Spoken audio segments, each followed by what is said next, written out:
warahmatullahi wabarakatuh. Waalaikumsalam warahmatullahi wabarakatuh. Terima kasih ibu-ibu semuanya atas kesediaan waktunya di kesempatan kali ini. Insya Allah kita berkumpul di ruang yang penuh berkah manfaat ini.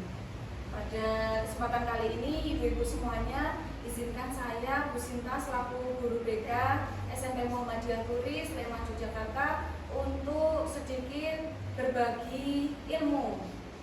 Saya akan mengimplementasikan apa yang sudah saya peroleh setelah melaksanakan diklat atau pelatihan 7 jurus guru BK hebat, yaitu ada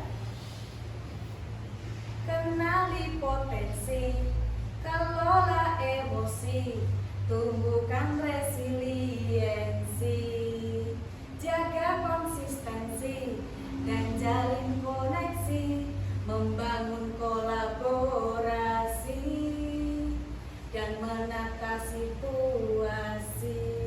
Nah, itu adalah 7 jurus guru BK hebat yang sudah saya peroleh selama diklat atau pelatihan kemarin. Nah, ibu-ibu semuanya, izinkan pada kesempatan kali ini untuk saya berbagi ilmu yang sudah saya peroleh, yaitu sebentar saya bukakan dulu jurus keempat, yaitu jaga konsistensi. Tapi sebelum itu, ibu-ibu semuanya, bagaimana kabarnya? Semuanya sehat, J? Alhamdulillah sehat. Alhamdulillah sehat. Bagaimana selama hari ini sudah mengajar membersamai putra-putri semuanya? Alhamdulillah Lancar? lancar, Membahagiakan? Luar biasa. Nah, jurus yang keempat yaitu jaga konsistensi. Nah, selama pelaksanaan diklat kemarin itu metode yang digunakan adalah ARKA. Aktivitas, A-nya adalah aktivitas, R-nya adalah refleksi, K-nya adalah konsep atau konseptualisasi, dan yang terakhir adalah aplikasi. Nah, yang nanti akan kita laksanakan yaitu aktivitas. Aktivitasnya ibu-ibu semuanya berupa game buka kepalan tangan. Mohon untuk bersama pasangannya, yaitu 2 orang. Nanti yang satu bisa dengan saya, misalnya begitu. Monggo ibu-ibu semuanya bisa cari pasangannya 2 orang. Oke. Ya udah. Bu Yuli bisa di sebelah sini. Izinkan ibu-ibu semuanya untuk saya membacakan terlebih dahulu petunjuk atau instruksinya. Kita akan bermain game buka kepalan tangan. Langkah permainan. Peserta berpasang-pasangan, sampun nggih? Karena ini ibu-ibu semuanya, jadi sudah pas. Kemudian lakukan sweep atau bahasa Jawanya pingsut begitu. Yang menang nanti menjadi A dan yang kalah menjadi B. Kemudian nanti yang A itu mengepalkan tangan dan mengepalkan tangan sekuat mungkin, dan yang B itu berusaha untuk membukanya. Gitu. Monggo bisa sweep dulu. Kita sweep dulu. 1, 2, 3. 1, 2, 3. 1, 2, 3. Yuk kita kalah. Bapak sama terus. Oke, terus Bu. Aduh. Ya. Bu Yuli yang menang, saya yang kalah. Petunjuknya yang menang menjadi A. Siapa yang menang? Saya. Oke, yang menang menjadi A dan yang kalah menjadi B. A ini mengepalkan tangan sekuat mungkin. Posisi mengepal. Oke. Ya. Mengepalkan tangan sekuat mungkin seolah sedang memegang benda berharga. Ini ada uang 10 miliar yang tidak boleh saya lepaskan dulu. Nah, kemudian tugas yang B adalah membuka kepalan tangan A bebas. Caranya mau bagaimana? Mau itu dibuka dengan tangan, digigit, dibuka, dan lain sebagainya boleh. Itu ronde pertama. Bisa kita mulai? Oke, itu yang ketiga kita mulai. 1, 2, 3. Oke.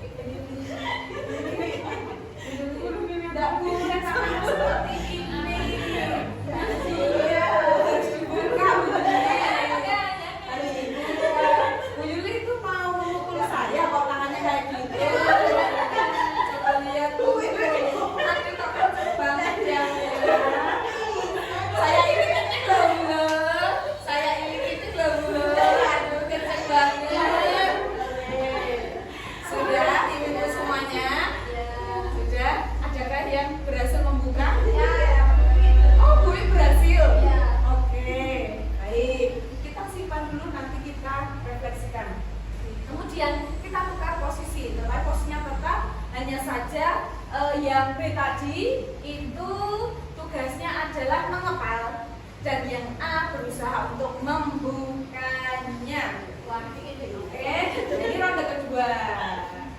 Oke, tetapi syaratnya A tidak boleh menyentuh tangan B. Sekarang tidak boleh menyentuh. Monggo dengan rayuan uang yang banyak atau apapun itu, ancaman atau apapun itu boleh sekali. Oke, dengan ketika kita mulai 1, 2, 3.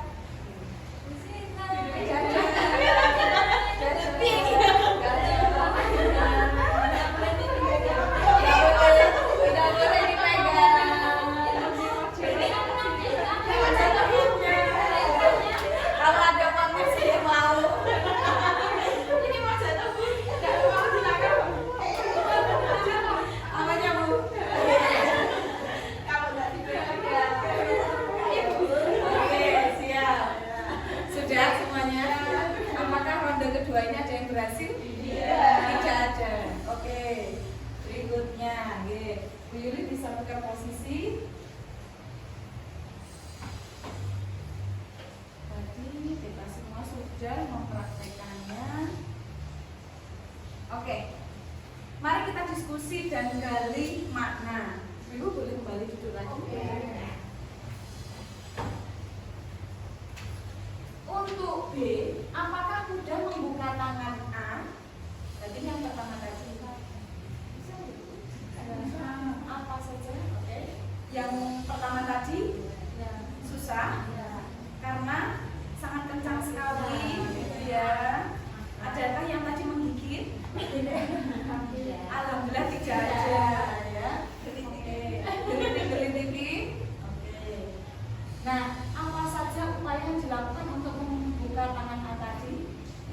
Tadi sudah dengan berbagai macam cara ya. Tadi memegang, kok kenceng banget, dibuka susah banget, gitu ya. Apakah berhasil? Berhasil ya? Siapa yang berhasil tadi? Oh, Bu Wi berhasil. Kalau boleh tahu, kenapa kok bisa berhasil itu? Itu dipikir ya? Oh, dipikir. Oh, begitu. Jadi geli gitu ya. Bu Bella kebetulan tidak tahan sama gelitikan. Oke. Nah, kemudian untuk yang A tadi sudah berganti posisi. Mengapa saat B berupaya membuka A, mengepalkan tangannya sangat kuat? Semakin dipaksa semakin kuat. Maaf, ini masih yang ronde pertama. Kenapa ya kok semakin dipaksa semakin kuat? Berusaha mempertahankan, betul. Ya tidak mau membuka, mempertahankan, gitu ya. Kemudian di ronde 2, apa yang dilakukan untuk membuka kepalan tangan B tanpa menyentuh? Apakah berhasil? Kebetulan tidak ada yang berhasil karena tidak disentuh.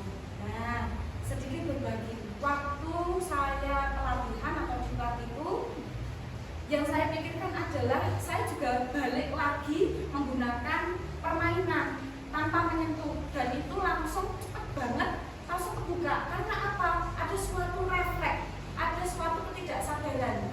Saya balik dengan seperti ini. Ayo coba kita main game, buka untuk tangan. Coba Bu sekarang dibuka. Kalau saya sentuh berarti jadi nyangka. Waktu itu nggak saya sentuh. Kalau saya sentuh menyentuh, karena itu yang ronde pertama boleh menyentuh gitu ya. Kalau saya pegang seperti ini berarti kemudian dibuka. Ayo Bu, kita main game buka untuk tangan. Kalau saya sentuh berarti jangan buka. Set buka. Itu berhasil. Di antara yang lainnya itu berhasil. Kenapa itu bisa berhasil? Karena ada suatu refleks yang berusaha untuk memegang itu tidak siap, tidak fokus begitu, mengikuti instruksi aja dari temannya begitu, sehingga berhasil dibuka.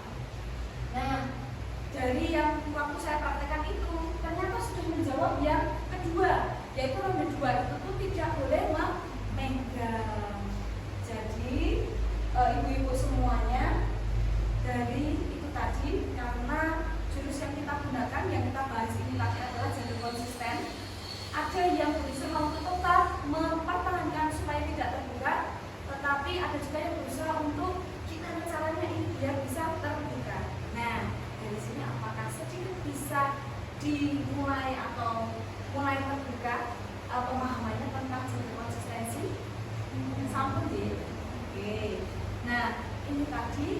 kegiatan kita adalah refleksi. Tadi sudah aktivitas, ibu-ibu semuanya melakukan suatu aktivitas, kemudian refleksi. Nah, juga itu bisa dipraktekkan ketika bersama anak-anak. Lalu efektif efisiennya adalah kemudian jika anak-anak itu sudah melakukan suatu aktivitas di awal, tidak kok menjauh, tapi insya Allah ibu-ibu dan juga bapak guru di SMP Muhammadiyah Buri ini sudah mempraktekkan pembelajaran yang menggembirakan, menyenangkan, mendalam, seperti yang baru dicanangkan ini adalah pembelajaran mendalam seperti itu. Insya Allah bapak ibu guru di SMP Muhammadiyah Buri sudah mempraktekkan itu. Nah, hanya saja istilahnya kalau di BK itu A-nya adalah aktivitas, jadi murid-murid itu melakukan suatu aktivitas ketika di awal, bisa menyesuaikan dengan mata pelajarannya dan juga tema atau topik yang sedang dibahas. Kemudian yang berikutnya, apa yang sudah anak-anak lakukan itu melakukan apa? Refleksi. Nah, tadi bagaimana? Sudah melakukan hal seperti itu, apa usahamu? Dan lain sebagainya, menyesuaikan tema atau topik yang sedang dibahas. Kemudian kita masuk ke konseptual. Nah, ini suatu pemahaman atau suatu materi yang kaitannya tentu dengan topik atau tema yang sedang dibahas. Baik ibu-ibu semuanya, kesadaran versus paksaan. Kebutuhan dasar manusia itu pada dasarnya saya pengen dihargai, saya pengen diorangkan. Nah, mengapa kita tidak suka dipaksa dan diperintah? Kenapa? Karena itu tadi, ya kita naruh liahnya pengennya dihargai, pengennya diorangkan. Kira-kira akan senang deh rasanya ketika kita itu dihargai, ketika kita diorangkan, gitu ya. Sehingga apalagi kita dalam di dunia pendidikan, ketika kita bertugas mengajar, membimbing, insya Allah ibu-ibu sudah dalam fase mengerti, tahu apa yang harus dilakukan, apa tugasnya, sehingga mungkin kalau ada yang keliru pun hanya sekali dua kali diingatkan atau diluruskan, kemudian nanti kiranya itu sudah paham harus melakukan apa. Oke.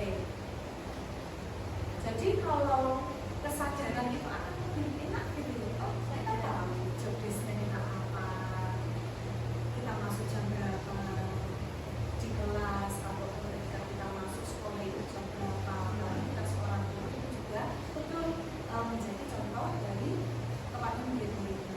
Nah, kalau paksaan, kadang-kadang kalau menurut ibu-ibu sebenarnya kalau paksaan itu bagaimana? Ya, jadi ada agak berat gitu ya. Nah, kader anti persuasi, akan anti persuasi itu adalah suatu rujukan. Nah, ini bisa dilihat dari poster ini. Ini poster ini tuh suatu rujukan, bukan suatu perintah gitu ya. Maka akan muncul reaktansi. Reaktansi adalah suatu perlawanan atau tegangan. Ibaratnya kalau di listrik itu ada suatu tegangan listrik gitu ya. Nah, jadi ini adalah suatu rujukan sehingga kita itu ada refleks untuk ini di sini tulisannya hadir, jangan dihadiri. Nah, penasaran tapi tetap kita nengok atau noleh begitu ya.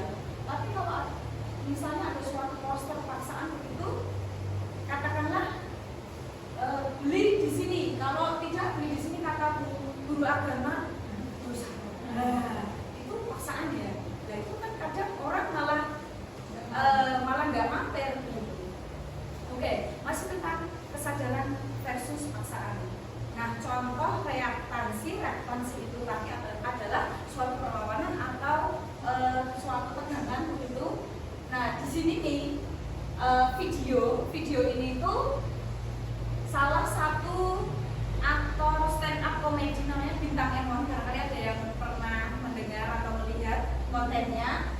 Nah, Bintang Emon ini dia sudah siap untuk melaksanakan sholat. Tiba-tiba ibunya itu teriak menyuruh dia untuk sholat. Reaksi Bintang Emon ini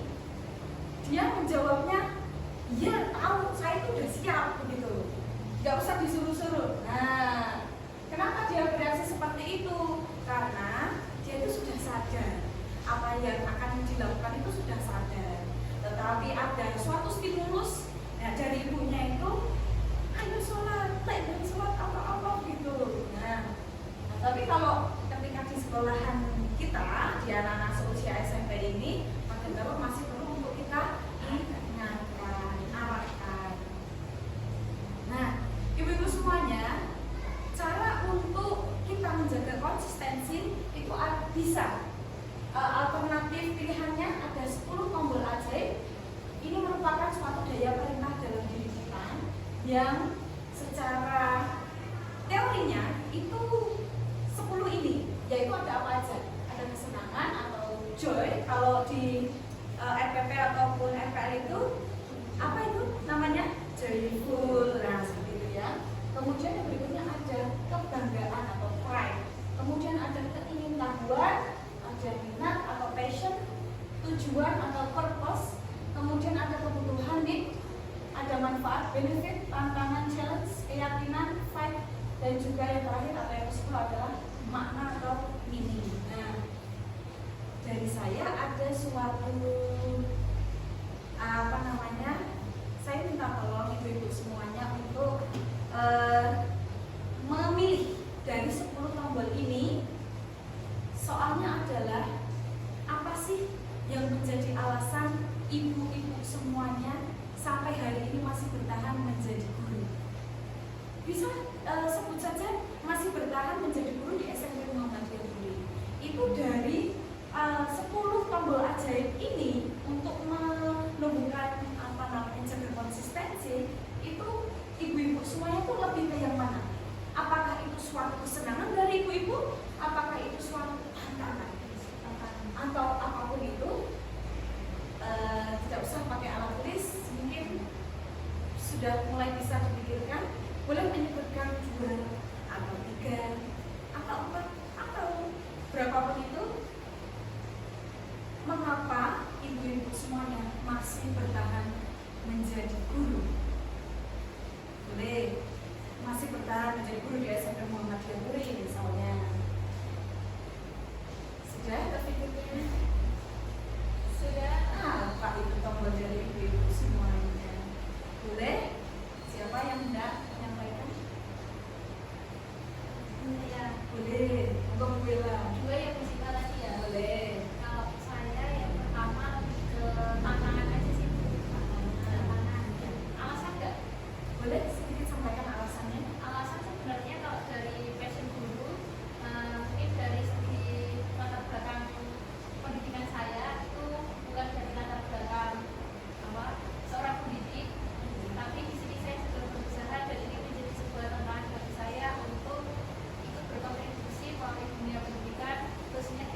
berbasis kesadaran. Ada disiplin biasa, ada disiplin positif. Kalau disiplin biasa itu berasal dari faktor eksternal. Ya, tapi seperti paksaan, belum terbiasa. Kemudian, ya dilakukan karena saya biar patuh deh sama guru ini, saya biar patuh sama guru ini misalnya. Tapi kalau tidak saya laksanakan, nanti saya dimarahin. Nah, itu sebetulnya kalau masih dalam fase seperti itu masih dikatakan disiplin biasa. Dan juga tentunya jangka pendek. Nah, untuk yang disiplin positif ini karena kesadaran internal dari diri anak, dari diri murid begitu. Dan juga sudah anak itu muncul rasa tanggung jawabnya. Saya sebagai murid, saya harus bangun pagi. Saya ketika guru menjelaskan atau sama-sama saling belajar itu yang memperhatikan waktunya banyak, aktif banyak. Dengan orang tua yang lebih tua itu dia menghargai, sopan santunnya dijaga. Lalu tentunya efeknya untuk jangka panjang. Nah, ini ada beberapa istilahnya siklus. Kalau yang nah ini juga ada di para dinosaurus. Jadi ibu semuanya di jurus kelola emosi itu ada suatu istilah di otak kita itu ibaratnya ada suatu dinosaurus dan bisa diperhatikan melalui tangan ini. Ibaratnya ini tangan kita ini yang 4 ini adalah suatu aktivitas kita dan ini atau suatu emosi kita dan ini adalah dinosaurusnya. Kalau kita itu bisa menjaganya dengan baik, maka dinosaurus ini kan kalau dinosaurus kita buka ibaratnya ini kan maksudnya kita tidak akan bisa menjaga emosi dengan baik gitu. Nah, lebih mudahnya juga dinosaurus kan itu identik dengan raungannya begitu ya, raung gitu, pemarah gitu. Jadi dalam kita mengelola emosi juga misalnya kok kita sedang marah gitu ya, tapi apakah kita harus marah terus? Pasti kan tidak. Kita harus ada saatnya dimana kita turun. Nah, dari kesadaran menuju kebiasaan yang konsisten. Aku mau lari sehari 10 km. Wow, 5 km aja kadang-kadang sudah yang mengemis juga gitu ya. Di awalnya itu semangat begitu. Kemudian semakin turun. Nah, ini fase pertama. Kemudian berikutnya, ini mau jalan sehari 1 kilometer, diturunkan jaraknya lebih pendek gitu ya. Itu hari pertamanya baterainya hijau dalam artian semangat begitu ya, terus semangat. Nah, dinosaurusnya tetap asik tidur. Karena apa? Sudah menjaga konsisten itu. Apalagi juga mengingat targetnya itu pendek begitu, tetapi konsisten bisa dilakukan. Ada suatu motivasi, sehari sehelai benang, setahun selembar kain. Sedikit demi sedikit lama-lama menjadi bukit. Nabungnya awalnya sedikit, lama-lama jadi banyak. Ibaratnya satu lidi, kalau untuk fungsinya digunakan untuk menyapu, kalau cuma satu saja tidak bisa. Kapan selesainya? Tetapi jika dijadikan satu, ditali, diikat, kemudian digunakan, bisa. Gitu ya. Nah, ibu-ibu semuanya, kita tibalah di aplikasi. Ada suatu perintah, ibu semuanya saya minta untuk menyampaikan dengan cara menulis riwayat kebiasaan tidur 7 hari ke belakang. Seperti itu. Nah, saya akan lakukan.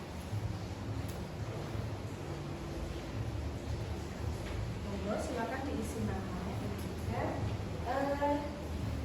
Boleh jam-jamnya. Jadi untuk yang kolom pergi tidur itu, pergi tidurnya jam berapa, kemudian bangun tidurnya jam berapa, lalu apa yang menyebabkan tidur terlambat, dan apa yang dampak ditimbulkan jikalau tidur telat atau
jam tidurnya masih aman ya, bagus dan cukup konsisten. Dari sini seperti ya, lebih awal. Iya, kantor dan ini sudah terlalu capek. Baik, sudah selesai ya ibu-ibu semuanya ya. Oke, nah.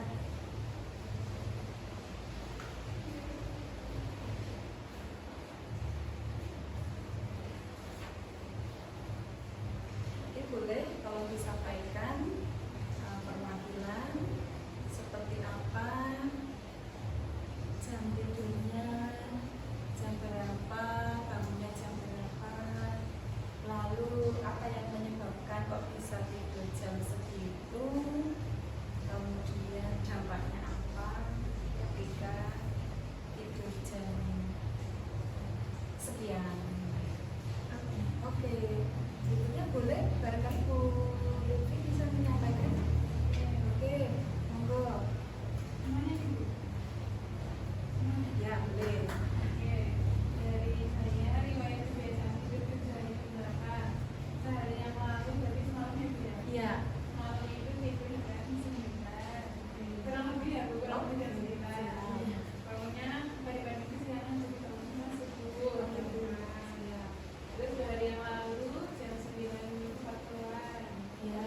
Jam 14.10. Hari yang lalu jam 11. Bangunnya sudah pas subuh. Terus pas hari yang lalu itu jam 9. Tidurnya bangunnya jam 3.20. 5 hari yang lalu 9 juga. Bangunnya 3.40. Terus 6 hari yang lalu tidurnya jam 9, bangunnya jam 3.20. Terus 7 minggu yang lalu tidurnya jam 10-an, terus bangunnya jam 4. Oke. Lalu di bawahnya ada pertanyaan apa yang menyebabkan kok tidurnya? Iya. Berarti Bu Lutfi termasuknya tidurnya tidak terlambat ya? Kenapa kok Bu Lutfi tidurnya sudah jam sekian-sekian itu? Sudah terbiasa gitu. Oh, sudah terbiasa. Iya. Bagus. Oke. Jadi kebawa. Jadi kebiasaannya sebenarnya oke, mantap. Kemudian apa dampaknya dari tidurnya? Berarti tidak telat, karena tidak telat ya berarti. Apa dampaknya? Apakah jadi sehat, nggak ngantuk di jam berikutnya atau bagaimana? Kalau tidurnya seperti itu bangunnya kayak lebih enak aja gitu, lebih seger. Iya. Kalau pagi begadang itu bangun Iya. nggak seger Iya. seger badannya. Ya. Oke, terima kasih Bu Lutfi sudah menyampaikan atau saling sharing. Jadi melihat dari aplikasi ini, dari jam tidurnya jam berapa, kemudian bangunnya jam berapa, apa penyebab dan juga dampaknya, insya Allah ibu-ibu ini sudah cukup konsisten atau bisa dibilang konsisten. Nah, apa yang sudah ibu-ibu lakukan, ya mungkin saya belajar juga dari ibu-ibu semuanya begitu. Nah, itu bisa tetap dipertahankan istiqomah, konsisten itu tadi. Nah, apabila kok suatu saat nanti itu terjadilah bangunnya tidurnya itu jadi telat atau lebih malam ataupun lebih pagi, kemudian bangunnya jadi lebih mepet atau siang begitu. Nah, itu apa yang sudah menjadi pembiasaan ibu-ibu semuanya, nah itu dikembalikan lagi seperti semula gitu.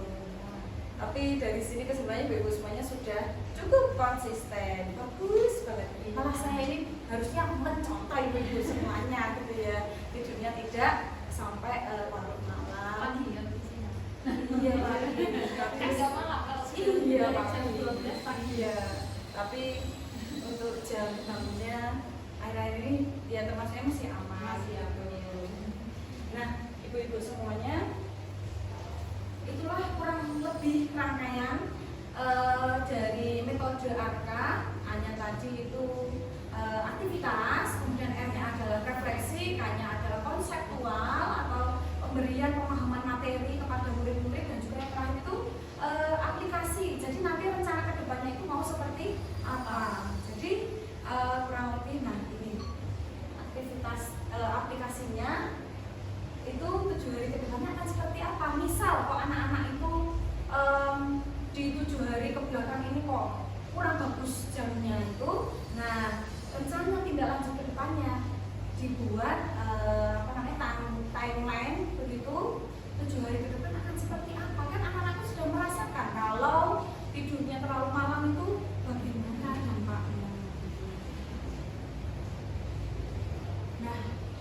ibu-ibu semuanya, kita sudah sampai di penghujung. Jadi itulah ibu-ibu semuanya, insya Allah kami dari guru BK selama kami pembelajaran masuk di dalam kelas, yaitu disebutnya dengan layanan bimbingan klasikal, memberikan materi dengan berbagai macam topik, itu kami untuk saat ini ya belajar lagi dan lagi. Kalau yang terbaru ini menggunakan metode seperti itu. Nah, barangkali karena ini kita saling sharing, ada sedikit banyak yang bisa ibu-ibu semuanya ambil, terapkan begitu, atau bahkan mungkin ada yang sudah jauh lebih baik daripada saya seperti itu. Nah, kemarin sudah kami praktekkan 2 jurus ke kelas 9A dan juga kelas 8B begitu. Itu juga cukup efektif, berjalan cukup efektif gitu. Nah, jadi bisa diterapkan di kemudian hari. Sampai di sini apakah ada yang mau ditanyakan? Cukup. Kalau menurut ibu-ibu semuanya, bagaimana selama pelaksanaan kegiatan kita tadi? Ya, menyenangkan, seru, ada prakteknya, jadi nggak bosan. Tapi mengingat gaya belajar itu kan ada berbagai macam, kinestetik, audio, visual ya. Kita perlu sebagai guru ya menyesuaikan itu supaya kelas kita itu tercipta dengan pembelajaran yang menyenangkan. Baik, itu ibu-ibu semuanya, terima kasih sudah berpartisipasi dalam berbagi ilmu 7 jurus guru BK hebat. Salah satunya adalah jadi konsisten. Ada lebih kurangnya dari saya, mohon maaf. Sekali lagi terima kasih. Wassalamualaikum warahmatullahi wabarakatuh. Waalaikumsalam.